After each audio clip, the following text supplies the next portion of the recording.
आगे बढ़ रहे हैं, अगली बड़ी खबर। हरियाणा में अकेले चुनाव लड़ेगी बीजेपी। सूत्रों के हवाले से ये बड़ी खबर सामने आ रही है। जेजेपी को एक भी सीट नहीं देगी बीजेपी।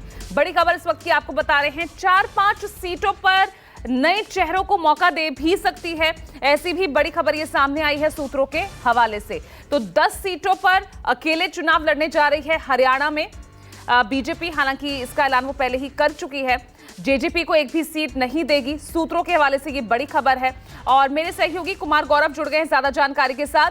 कुमार गौरव, माने कि अकेले ही चुनाव लड़ने जा रही है हरियाणा में बीजेपी, और जिन 4-5 सीट पर नए चेहरों को मौका देने की बात जो सामने आ रही है, कौन सी ऐसी सीटें होंगी ये?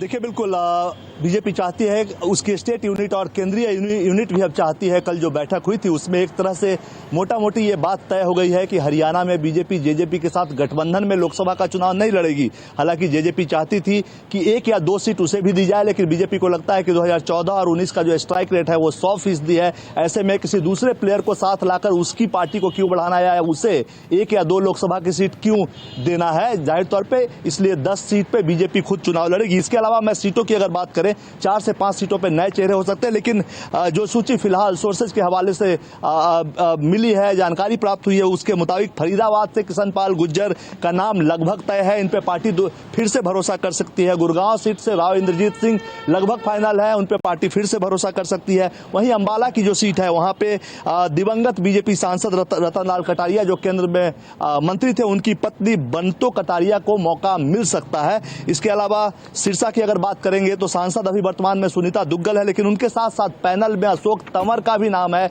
इसलिए इस सीट पे अभी तक पेच फंसा है। इसमें से किसी एक को मौका मिल सकता है। इसके अलावा हिसार सीट की तरफ अगर आप जाते हैं तो हिसार में सिटिंग सांसद विजेंद्र सिंह हैं, जो कि उनके पिता पहले कांग्रेस में थे, बाद में वो बीजेपी में आए थे, लेकिन अभी कुछ खटास की बात सामने आ रही थी कुछ समय पहले तक। लेकिन सिटिंग सांसद विजेंद्र सिंह हैं। उनके अलावा इसी सीट पर कैप्टन अभिमन्यु भी किस्मत आजमा रहे हैं। भिवानी महेंद्रगढ़ की सीट पर भी सिटिंग सांसद धर्मवीर और संसदीय बोर्ड की जो सदस्य हैं सुधा यादव, उनके बीच में पेच फंसा हुआ है।